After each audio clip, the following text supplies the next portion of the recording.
Let us hurry. There is nothing to fear here.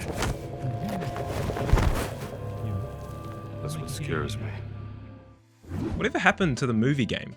There was a time when most blockbuster films had a supporting game released alongside it. Now, it's a formula that on the surface shouldn't seem that hard.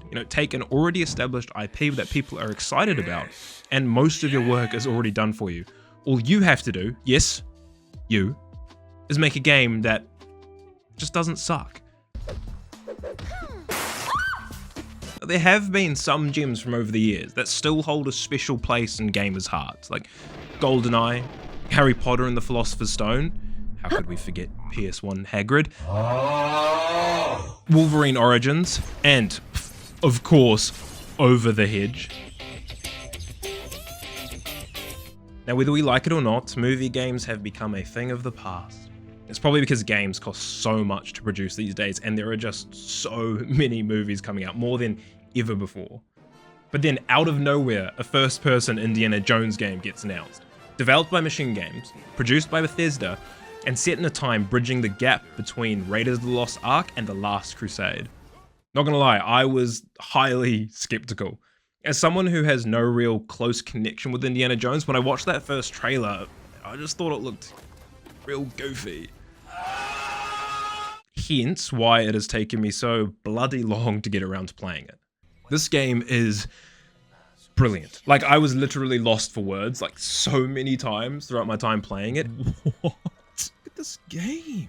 And I'm so glad I was wrong, because I discovered one of my favorite games of all time, and easily the ultimate movie game.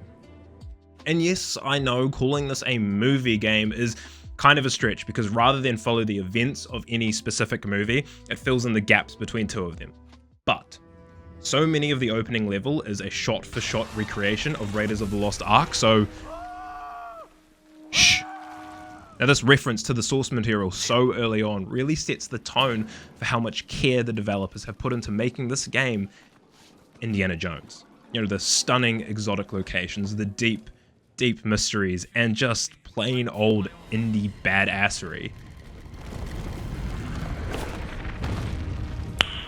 Nice. And yes, this game did have its fair share of controversy around the system requirements for PC, with a ray tracing card being an absolute minimum to play it. And if it was one of the entry-level cards, like a 3060, it was more like you were playing a slideshow in Microsoft PowerPoint. But the benefit of these outrageous system requirements is that the Great Circle is breathtakingly beautiful. Like it is stunning.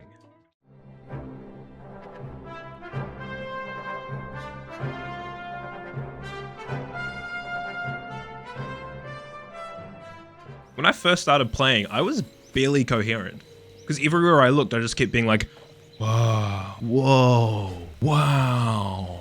That's messed up. That's crazy.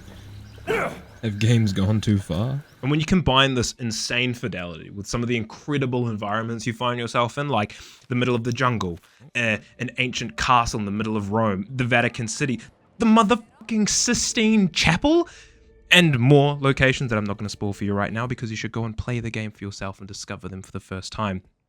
The result is just one of the most visually engaging games that I have ever seen.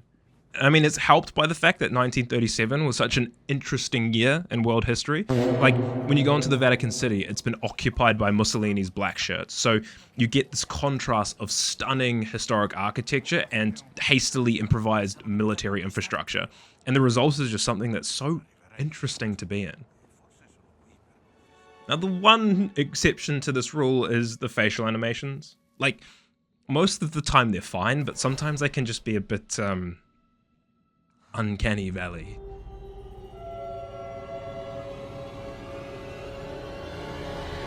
Yeah. Anyway, like I said, the game opens with a really, really great recreation of the opening of Raiders of the Lost Ark, culminating in the iconic boulder run that triggers such a deep sense of anxiety in me that I think can only be traced back to the boulder runs from Crash Bandicoot. Anyone else? No? Just me? Okay. It then jumps forward in time to the university where Indy works, and oh my God, I am so in love with the aesthetic of this place. Like, walking through these halls just makes me want to wear a tweed suit, smoke a cigar and drink whiskey and talk philosophy. And I don't even like cigars or whiskey or philosophy for that matter.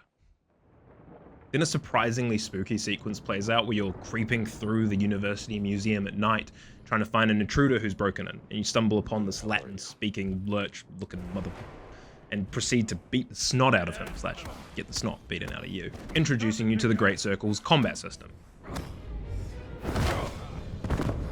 I thought the combat would be like the goofiest part of this game. You know, first-person hand-to-hand combat is hard to do, but it's actually one of the deepest and most satisfying parts of this game. Like, you have all your normal moves like blocking and parries, you hit people over the head with bottles, but then you also have the whip, which you can use to, I don't know, take weapons out of people's hands and just be a pain in the ass, really.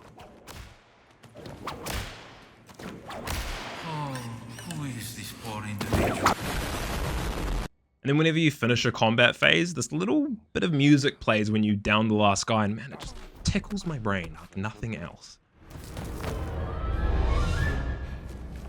And then once you've tidied up the museum, yes, you literally tidy up the museum, Indy finds this medallion that's linked to the Vatican City. So, Indy does what Indy does best.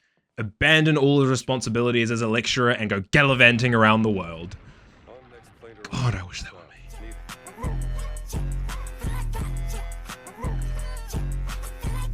Indy receives a warning from his friend inside the Vatican City that there's something sketchy going on inside the leadership of the Catholic Church.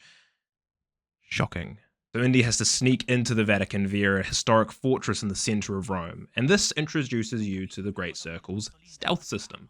It's pretty rudimentary, but, you know, it works. You can throw things to distract people and then hit them over the back of the head with a guitar or a hammer. God, Indy, that's brutal, man. And while the levels like this are generally pretty linear, there's always multiple pathways to get to where you need to go. Like, you can creep through the streets, taking out the baddies as you go, or you can use your whip to traverse the heights of the streets. But if you do that, you might miss a key that can get you into a guardhouse that's full of money and biscotti. God, I love biscotti. Eventually, you get to the Vatican, and Indy finds a secret crypt within like 5 minutes of being there. Classic. I swear, if Indy came to my house, he could probably find a secret crypt below my bedroom. Then once you've established that there's more going on than meets the eye, you let loose in the holy city dressed up as a priest to do some investigating. This is where the game opens up and becomes like semi-open world. You can explore the Vatican kind of at your leisure, and there's heaps of hidden rooms and treasures and that kind of thing. Like, you could even go back to the castle if you really wanted to. Now, it's at this point where I really just slowed down and took my time and let myself get immersed in the environment, because that is another point where this game just shines. As you take in the architecture, NPCs greet you as you wander the streets. There are little bits of storytelling that aren't tied to the main narrative that you can discover, and the cat. Kitty? Kitty, kitty. Oh. Hey, kitty.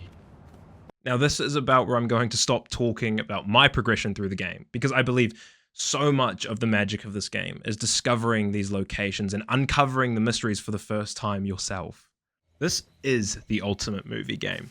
It captures so perfectly what has made Indiana Jones such a core part of modern popular culture for so many years, whilst expanding on the characters, the story, and the mysteries in a way that only serves to complement the source material. It pushes the boundaries of what modern gaming hardware can achieve to create one of the most visually stunning experiences available in gaming. It's almost as good as Over the Hedge. So go play it, please. It's on Game Pass, so you've got no real excuse, apart from the fact that it'll probably melt your PC if you spent anything less than the soul of your firstborn child on your GPU. But, you know, it's on Game Pass. Oh, what's that, Indy? They should like and subscribe. Thanks, mate. Love this guy.